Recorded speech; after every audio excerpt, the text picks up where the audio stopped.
SB নিউজে স্বাগত। চলে যাব আজকের দিনের একটি গুরুত্বপূর্ণ সংবাদে। পথকুকুর বা অবলা প্রাণী, এদের প্রতি কিছু মানুষের যেমন রয়েছে ভালোবাসা, তেমনই কিছু মানুষের রয়েছে এক রকমের রাগ। সমাজ সচেতন মানুষগুলি প্রতিবারেই পশুপ্রেমী হয়েছে এবং পথকুকুর অবলা প্রাণীদের দিকে হাত বাড়িয়ে দিয়েছে। সমাজে তাদেরও যে একটা বসবাসযোগ্য খাদ্যের অধিকার রয়েছে তা বরাবর জানিয়েছে পশুপ্রেমী সংগঠনগুলি। পশ্চিম মেদিনীপুরের এই পশুপ্রেমী মানুষগুলির পাশে এসে দাঁড়িয়েছিলেন জুন মালিয়া মহাশয়া। মেদিনীপুরে পথপ্রাণীদের জন্য আশ্রয় ও চিকিৎসা কেন্দ্রের উদ্বোধন করেন তিনি। উপস্থিত ছিলেন চেয়ারম্যান সৌমেন খান সহ বিশিষ্ট ব্যক্তিবর্গরা। মেদিনীপুরে অসুস্থ ও দুর্ঘটনায় আহত পথকুকুর, বিড়াল সহ অবলা প্রাণীদের জন্য নতুন আশ্রয়স্থল ও পশু অ্যাম্বুলেন্স পরিষেবার উদ্বোধন হলো আজ। রাজ্যের মুখ্যমন্ত্রী মমতা বন্দ্যোপাধ্যায়ের অনুপ্রেরণায় এবং সাংসদ জুন মালিয়ার উদ্যোগে এই প্রকল্পটি বাস্তবায়িত হয়েছে। অনুষ্ঠানে উপস্থিত ছিলেন মেদিনীপুর পৌরসভার চেয়ারম্যান সহ বহু পশুপ্রেমী ও বিশিষ্ট ব্যক্তিবর্গরা। অনুষ্ঠানে বক্তারা জানান, শহর ও সংলগ্ন এলাকায় বহু পথপ্রাণী প্রতিদিন দুর্ঘটনায় আহত হয় বা নানা রোগে আক্রান্ত হয়ে যথাযথ চিকিৎসা পায় না।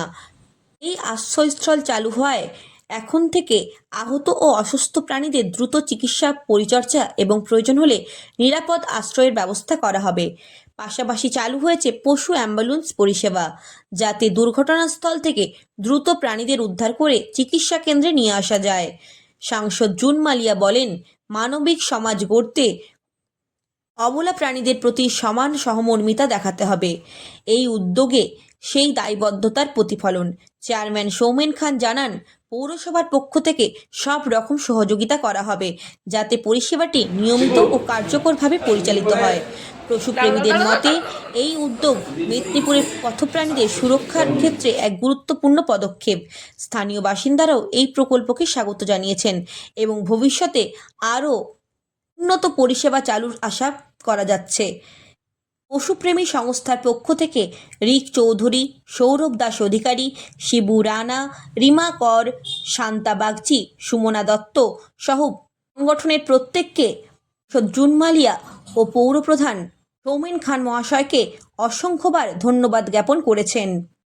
করা হয়েছে এখানে ওটি টেবিল এবং তার সঙ্গে কিছু মেডিসিন ইতিমধ্যে চলে এসেছে, তার সঙ্গে স্যানিটাইজার এবং আদার্স যা কিছু লাগে এবং আরও অনেক কিছু এখানে আসবে। এখানে সাধারণত কাস্টেশন এবং লাইগেশনটা এখানে করা হবে এবং এই জুন মালিয়া দিদি মানে মহামান্য সাংসদ জুন মালিয়া দিদির এই মহান উদ্যোগকে আমরা কুর্নিশ জানাই, কারণ পশ্চিম মেদিনীপুরে এরকম উদ্যোগ এই প্রথম কোনো সরকারি লেভেল থেকে আমরা পাচ্ছি সার্ভিস এবং সেখান থেকে আমরাও চেষ্টা করব একমত হয়ে যতটা পারি ওদের জন্য লড়াইতে থাকা। কি ধরনের ওটি অপারেশন হবে সেগুলো যদি একটু বলেন। সাধারণত যেটা মেনলি ওটি হবে সেটা হচ্ছে ট্রেনে কাটা হয়ে যাচ্ছে কুকুর বা রাস্তায় অ্যাক্সিডেন্ট হচ্ছে, যেগুলো এমার্জেন্সি যেগুলো কলকাতা পাঠাতে হতো সেগুলোকে আমরা এখানে করার চেষ্টা করব যদি তার ইনফ্রাস্ট্রাকচারটা খুব তাড়াতাড়ি হয়ে যায়। এবং মেনলি যেটা ইচ্ছা ছিল মানে দিদির ইচ্ছা ছিল যে কাস্টেশন এবং লাইগেশন, যেটা এই মুহূর্তে সব থেকে বেশি দরকার, যে কুকুরদের জন্মসংখ্যা নিয়ন্ত্রণ, সেই নিয়ন্ত্রণের জন্য ছেলে কুকুর এবং মেয়ে কুকুর উভয়কেই অপারেশনের কাজ ইতিমধ্যে শুরু করা হবে বলে আশা করছি। আজকে আমি পৌঁছে গেছি আমাদের যে অ্যানিমাল সেন্টারটি তৈরি করা হয়েছে for street dog and rescue animals পথকুকুরদের জন্য, এবং এটি আমার এমপি ল্যান্ডের তহবিল থেকে অ্যাপ্রক্সিমেটলি 25 লক্ষ টাকা ব্যয় করে এটা করা হয়েছে এবং লোকেশনটাও খুব সুন্দর। তার জন্য আমি ধন্যবাদ জানাতে চাই মেদিনীপুর পৌরসভাকে, পৌরসভার চেয়ারম্যান সৌমেন খান এবং সব কাউন্সিলরদের, যাদেরকে আমি দায়িত্ব দিয়েছিলাম এই কাজটি সম্পূর্ণ করার জন্য, এবং খুব সুন্দরভাবে করা হয়েছে। আমি পুরো ফ্যাসিলিটিটা আপনাদেরকে ঘুরে দেখাবো, তার একটাই কারণ এটা আমাদের সকলে যারা মেদিনীপুরে অ্যানিমাল লাভার্সরা আছেন, এবং যবে থেকে আমি এখানে বিধায়ক হয়েছিলাম 2021 সালে, দেখতে দেখে 5 বছর কেটেও গেল, বাট 24-এ যখন আমি লোকসভা ক্যান্ডিডেট হই তখন আই হ্যাড প্রমিস যে যদি আমাকে মানুষ ভালোবেসে আশীর্বাদ দিয়ে যদি তাদের এমপি করে তাহলে অবশ্যই this was one of my dream project. সুতরাং আজকে সেটা ফুলফিলড হচ্ছে আই এম শিওর যে এতে সকলে উপকৃত হবে। কত কুকুররা স্ট্রে অ্যানিমালসরা, রেস্কিউড অ্যানিমালসরা তো হবেনি, তার সাথে সাথে যারা আছেন আমাদের অ্যানিমাল লাভার্সরা, তাদের জন্য গ্রেট মোমেন্টস। আমি একটা আপনাদের ছোট্ট ট্যুরে নিয়ে যাই যে কী কী ফ্যাসিলিটি এখানে হতে চলেছে। तो पहले मैं धन्यवाद देता है जो सुप्रीम कोर्ट से निर्वाचन वोटर लिस्ट हुआ था। ये मेरा मुख्यमंत्री ममता बनर्जी जो लड़ाई संगठित हुआ सारा देश में देखा।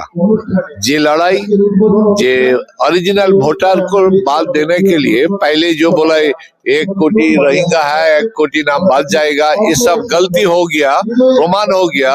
जो मेरा चीफ मिनिस्टर ममता बनर्जी जो बोला जो लोग कोई वैध वोटर नहीं निकल गया था, तो इसलिए मैं पहले धन्यवाद देता है मेरा चीफ मिनिस्टर ममता बनर्जी को। इस लड़ाई में जो आदमी लोग था खड़ा हुआ उसको पास में सारा इंडिया में लोग देखा जो बंगाल जो टाइगर कौन है, बंगाल ममता बनर्जी है। जो ऑल इंडिया में सब लोग देखा जो मैं हमारा लीडर, हमारा चीफ मिनिस्टर, हमारा पब्लिक के लिए, हमारा वोटर के लिए, बांग्ला के लिए जो बोला वो भी हुआ था। मैं हमारा जो पहले बोला था कि 1 कोटी वोटर निकल जाएगा तो हुआ नहीं, इसलिए पहले भी मेरा चीफ मिनिस्टर ममता बनर्जी वो भी लड़ाई संगठित होने के बाद ये हमारा जीत हुआ, ये हमारा गणतंत्र उद्धार हुआ, गणतंत्र को जीत हुआ। गणतंत्र के लड़ाई में ममता बनर्जी जो लड़ाई संगठित हुआ वो भी जीत हुआ। এতদিন পরে স্বপ্ন সার্থক করছে বলতে গেলে, মেদিনীপুরে কুকুরদের একটা আশ্রয়স্থল হয়েছে। কেমন লাগছে একটু যদি বলেন। কেমন লাগছে বলতে, আমরা প্রথম যখন কাজ করছিলাম রাস্তার মধ্যে কুকুরগুলো যেভাবে থাকতো, বৃষ্টির সময় লোক থাকতে দিত না, তাড়িয়ে দিত, নালায় পড়ে যেত, ড্রেনে ভেসে চলে যেত, রিপিটেডলি অ্যাক্সিডেন্ট হতো। এবং তার পাশাপাশি মেন যে ইস্যুটা এসেছিল জন্ম নিয়ন্ত্রণ, যেটা আমরা শুরু করেছিলাম, সেগুলো আমরা অন্য জায়গায় রেন্টাল নিয়ে করতাম, খুব অসুবিধার মধ্যে পড়তে হতো, পুরো ইনফ্রাস্ট্রাকচার বানাতে হতো, আমাদের প্রচুর এক্সপেন্সিভ চলে যেত এবং আমাদের অনেক সমস্যার মধ্যে পড়তে হতো।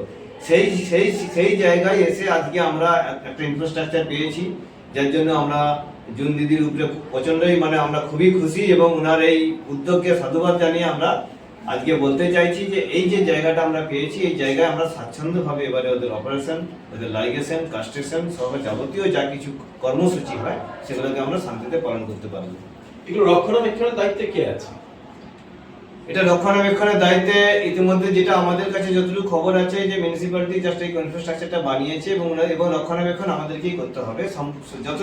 যা কিছু প্রোগ্রাম শিডিউল তৈরি হবে সব আমাদেরকেই করতে হবে এবং আমাদেরকে রিপোর্টিং করতে হবে দিদিকে। এখানে কি একজন ডক্টর থাকবেন সবসময়ের জন্য? হ্যাঁ, এখানে রেজিস্টার্ড ভেটের সঙ্গে কথা বলা হয়েছে এবং রেজিস্টার্ড ভেট দ্বারাই সমস্ত কিছু এখানে অপারেশন করা হবে এবং তাদের জন্য ইতিমধ্যে কয়েকজন ভেটেরিনারি ডক্টরের সঙ্গে কনসাল্ট করা হয়েছে। আগামী দিনে সেই ডক্টরদের মাধ্যমে এখানে সমস্ত চিকিৎসা ব্যবস্থা চালু করা হবে। পথ কুকুরদের বিভিন্ন জায়গায় নানান রকম অ্যাক্সিডেন্টের কবলে পড়তে হয় এবং নানা ধরনের মানুষ আছে যারা পথ কুকুরদের মেরে হাত পা ভেঙে দেয় বা নানান রকমভাবে অত্যাচার করে। তাদের জন্য যে পরিষেবাটা এতদিন চালু ছিল সেটা কি এখনো থাকবে? শেল্টার হয়েছে বলে সবাই তো সব কুকুরকে তো শেল্টারে আনা সম্ভব নয়, সেক্ষেত্রে কি পদক্ষেপ নেওয়া? অ্যাকচুয়ালি শেল্টারটা যেটা হয়েছে এখানে খুব জোর 30টা কুকুর থাকতে পারবে স্বাচ্ছন্দ্যে, কিন্তু আমাদের মেদিনীপুর তো অনেক বড় এবং এখানে কুকুরের সংখ্যাও অনেক আছে।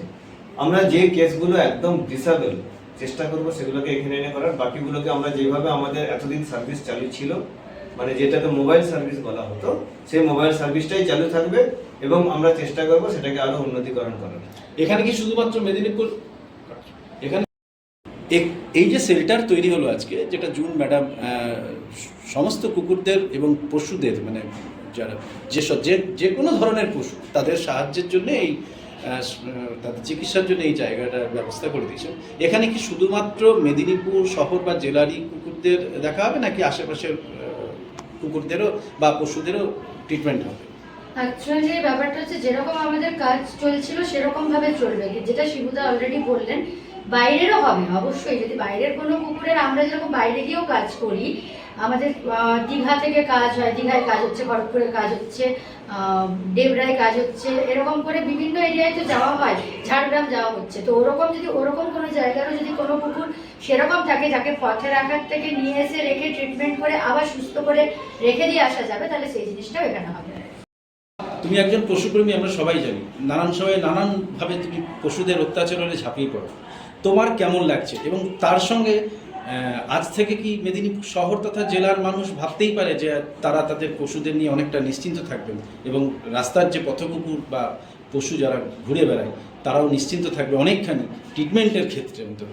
হ্যাঁ, আজকে বলি যে আজকে যে আমাদের সাংসদ মহামান্য জুন মালিয়া ম্যাডাম যে তার এমপি ল্যাগের টাকায় ফান্ড দিয়ে যে শেল্টার হোমটা আজকে তৈরি হয়েছে, সেটা হওয়ার ফলে মেদিনীপুরের পশুদের নিশ্চয়ই কাজে লাগবে, উন্নতি হবে। কিন্তু কিছু বাধ্যবাধকতার জায়গা তো থেকেই যায়। যেমন আপনি যেটা বললেন যে অ্যানিমেল ক্রুয়েলটি কি কমে যাবে, সেটা তো মানুষের মানসিকতার ওপর। আমরা চেষ্টা যেটা করতে পারবো সেটা হচ্ছে, আমাদের আগে জায়গা ছিল না, আমরা আজকে যদি কোনো অ্যাক্সিডেন্ট বা কোমর ভেঙে যাওয়া, গাড়ি চাপা দিয়ে যাওয়া কুকুর পাই, আমরা তার চিকিৎসাটা অন্তত শুরু করতে পারবো। তোমার কেমন লাগছে? আর আমার খুব ভালো লাগছে। আমার পার্সোনালি, আমি সত্যি কথা বলতে গেলে, যখন এই উদ্যোগটার কথা বলা হয়েছিল, সেই মুহূর্তে আমার মনে হয়েছিল যে এটা একটা পলিটিক্যাল ভ্যান্ডেটা। এছাড়া আর কিছু নেই। আজকে ভোটের সময় ডিক্লেয়ার করেছে, পরবর্তীকালে কিছু হবে না।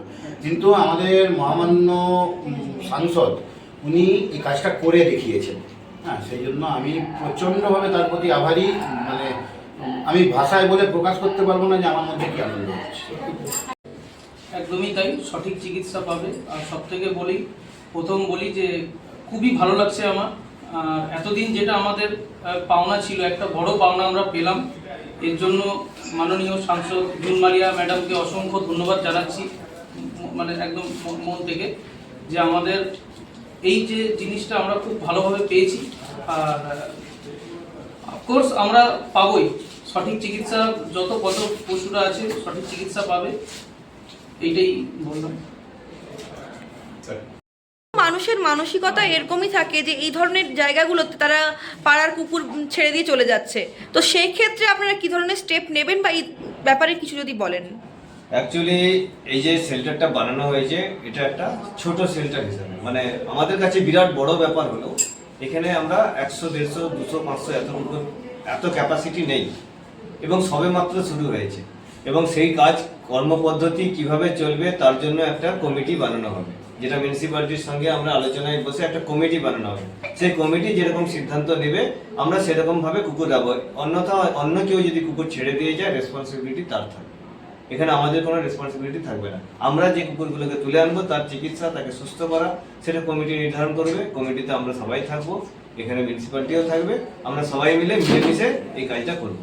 মেদিনীপুর পৌরসভার কাছ থেকে কিভাবে সাহায্য পেয়েছে? মেদিনীপুর পৌরসভা ইতিমধ্যে যেটা জানিয়েছেন যে এখানে জলের ব্যবস্থা করে দিয়েছেন, আলোর ব্যবস্থা করেছেন, এসি রুম, এখানে ওটি রুম বানিয়ে দিয়েছেন। এবং মাননীয় সোমেন খান মহাশয়কে এর জন্য অনেক ধন্যবাদ, কারণ উনি মিউনিসিপ্যালিটি শুধু পৌরপিতা নন, উনি একজন অ্যানিমেল লাভারও। এবং ওনার বাড়িতে, ওনার ফ্যামিলিতেও অনেক কুকুর বিড়ালের আছে, আসা যাওয়া আমরা দেখেছি। এবং সেই সূত্রে আমরা ধন্যবাদ জানাই সোমেন খান মহাশয়কে। এবং তার পাশাপাশি এটাও জানাই যে উনি না চাইলে, আজকে দিদি অবশ্যই চেয়েছে এবং দিদির নির্দেশে হয়েছে, শুধু এটা বলবো না, উদ্যোগটা সব সাইড থেকে এসেছে, তাই আজকে আমরা এই রেজাল্ট পেয়েছি। মানে আজকের এই যে শেল্টার তৈরি, যে তার পেছনে পুরসভার অনেকখানি অবদান আছে, যেমন জুন ম্যাডামের অবদান। পথ কুকুরদের সেবা করতে গিয়ে তোমরা এক সময় নানা রকম সমস্যার সম্মুখীন হয়েছো, সেই পরিস্থিতিতে কিভাবে হ্যান্ডেল করেছো পরিস্থিতিটা একটু যদি বলো। আমরা প্রথমত এরকমভাবে লোকে আমাদেরকে বলে যে তোমরা কুকুরদেরকে খাওয়াও, এরা তো কামড়ায়, দৌড়ায়, আমাদেরকে দৌড়া করায়, যাও। তো আমরা এইভাবে ওনাকে বলি কি একবার একটা কুকুরকে আপনি বিস্কিট যদি অফার করে দেখুন, তারপরে কেউ আপনাকে দৌড় করাবে কোনোদিন। আর এই কথাটা শুনে অনেকজন আমাদেরকে ফলো করেছে, আর সত্যিকারের ওরা রেজাল্ট পেয়েছে। আজকে কেমন লাগছে এত সুন্দর একটা ব্যবস্থা করেছে জুন মালিয়া ম্যাডাম এবং মেদিনীপুর পৌরসভার সাহায্যে? হ্যাঁ, আজকে তো আমরা খুবই খুশি, কারণ যে এনভায়রনমেন্টে কাজ করেছি সেই এনভায়রনমেন্ট থেকে এই এনভায়রনমেন্ট খুব বেটার আর আমরা বেস্ট এনভায়রনমেন্ট এখন পেয়েছি, যেটা আমাদেরকে খুব ভালো লাগছে।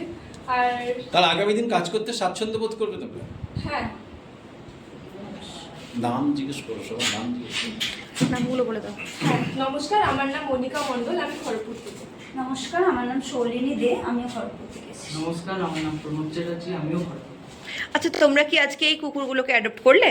অ্যাডপ্ট করিনি, এই কুকুরটা আমাদের মানে ঘরের সামনে কুকুর, বাচ্চা কুকুর, এটা একটা মা কুকুর এসে বাইট করে কোমরে, তাই জন্য তার নিচে দুটো পা পড়ে যায়।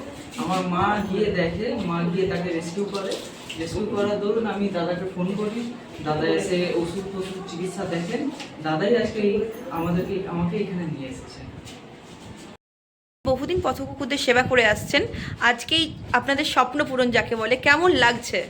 ভীষণ ভীষণ ভালো লাগছে, মানে যেটা আমি মানে পুরো স্পিচলেস। আজকে আমি প্রথম এটা দেখলাম, মানে মাঝখানে একদিন দেখেছিলাম, তখন পুরোটা কমপ্লিট হয়নি, কিন্তু আজকে দেখার পরে স্পিচলেস। আমাদের মাননীয় সাংসদ, আমাদের পৌরপিতা, মানে মিউনিসিপ্যালিটি থেকে সবার সহায়তায় যে জিনিসটা দাঁড় করানো হয়েছে আমি ভাবতে পারিনি।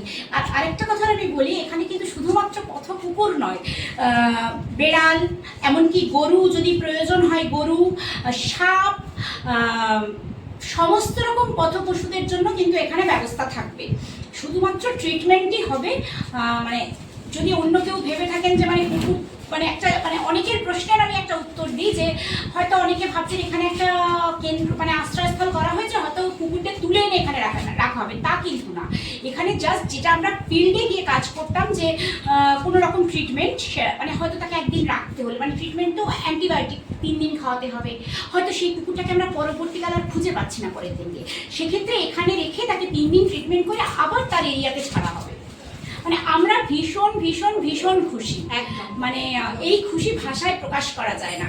তার জন্য আমরা গ্রেটফুল সাংসদের কাছে, মাননীয় সাংসদ শ্রীমতী জুন মালিয়া, আমাদের পৌরপিতা, যারা এর সাথে যুক্ত, আমাদের সমস্ত পশুপ্রেমী সবার প্রতি আমার আন্তরিক ধন্যবাদ এবং শুভেচ্ছা। আপনার নাম? আমার নাম সুমনা দত্ত।